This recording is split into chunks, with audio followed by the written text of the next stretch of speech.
Hi everyone, I'm Clara Dominique, a 31-year-old painter, and as you can probably tell from my slightly approximate accent, I'm French. Today is February 11th. I was born in Normandy and grew up in a family mostly working in the medical field, which might explain my desire to depict human bodies. My family has always been sensitive to art, so I spent a lot of time in museums as a kid and was gifted art books on special occasions. My grandfather was a blind poet, so from a young age I became aware of how lucky I was to be able to see. I often had to describe the world to him, and I used to close my eyes and imagine what life would be like without my sight. I have a terrible memory of my childhood, but the rare moments that stand out are almost all linked to art. The day an artist visited our elementary school to teach us how to paint dancing women on cardboard, or in middle school when I painted my Eastpak bag and my school locker during class.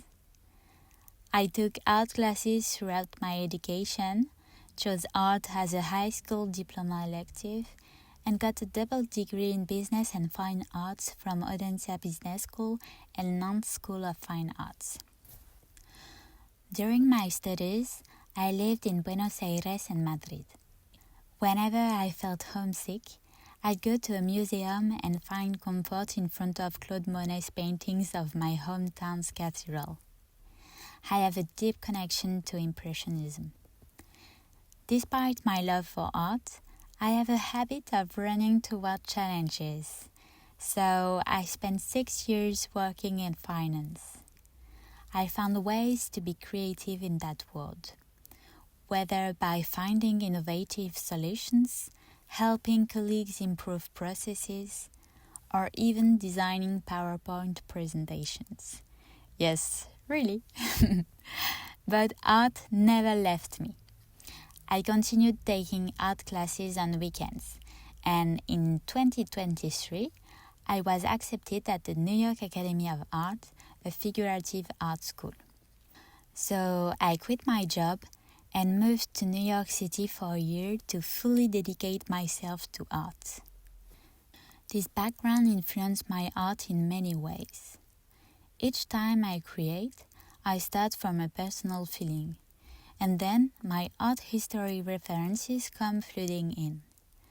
I draw inspiration from Frederick Leighton, Odilon Redon, Henri Matisse, and of course all the female artists who were overlooked for too long. Artemisia Gentileschi, Suzanne Valadon, Paula Modersohn-Becker, Georgia O'Keeffe, and many others. I also keep a close eye on the contemporary art scene. I loved attending gallery openings in Chelsea on Thursday night in New York City. But since I moved back to Paris, I follow what's happening through the Instagram accounts of my fellow students at the Academy, like Ali Cotton, Andrea Olivia, or Tina Dion. Music, literature, and artist conversations also influence my work. Last year, I had the chance to meet Tracy Emin, and her words deeply resonated with me and fueled my motivation. Right now, I'm working on a new series exploring the luxury of rest and the idea that having a room of one's own, to take Virginia Woolf's famous formulation, is essential for women's empowerment. In an era where messages must be conveyed in under a minute, I cherish slowness. My work invites viewers into a space of contemplation, a moment of suspension, and a space for reflection, celebrating women's strengths. I was asked about the biggest challenge of being an artist. Do you have an hour? No, just kidding, but being an artist requires extreme versatility. You constantly switch between solitude and exposure. One moment, you're completely absorbed in your work, spending hours alone.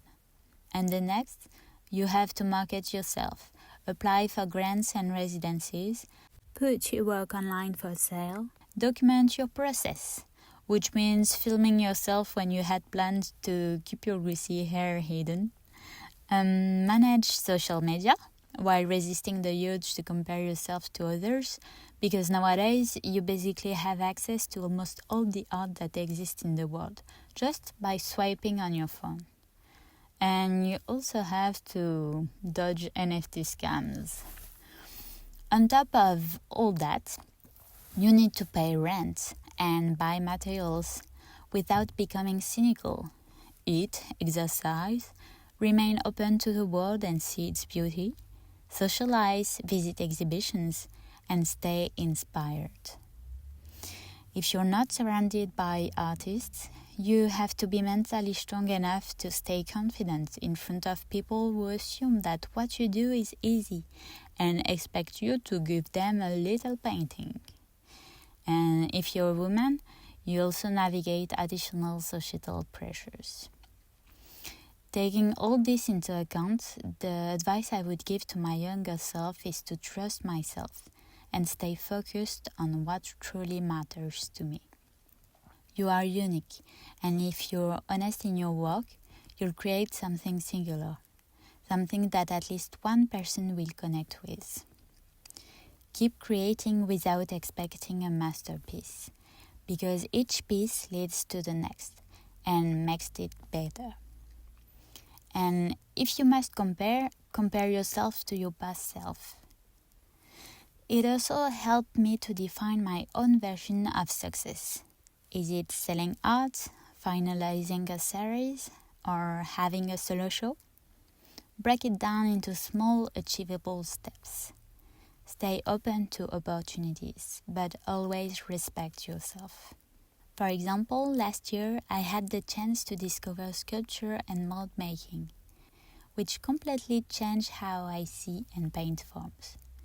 It also brought back memories of my grandfather placing his hands on our heads to measure our growth, trying to imagine what we looked like.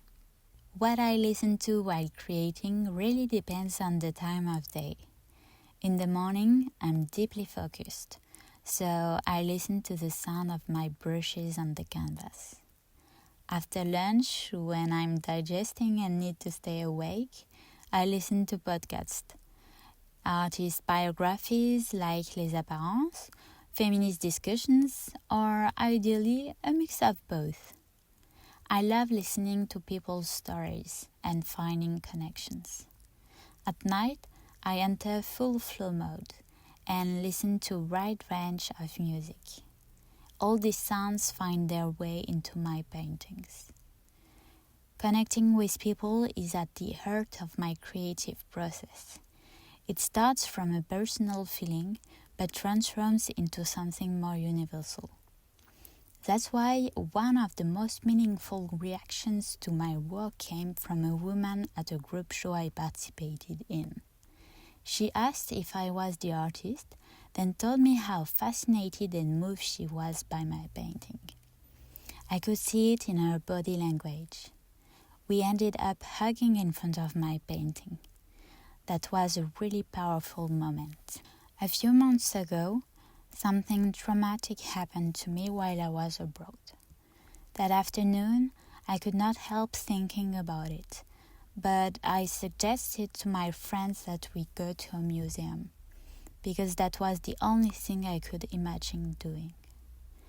Despite my emotional state, I found strength in the representation of Diana and Judith. I left the museum feeling empowered, with a renewed drive to fight. Ultimately, I want people to feel something when they look at my work, whether it's entering a meditative state, experiencing beauty, sisterhood, light, acceptance, or empowerment. Thank you so much all for listening, and thank you, Stan, for your questions. If you want to keep up with what I'm doing, you can follow me on Instagram at clara.artpage or visit my website www.claradominique.com. Thanks!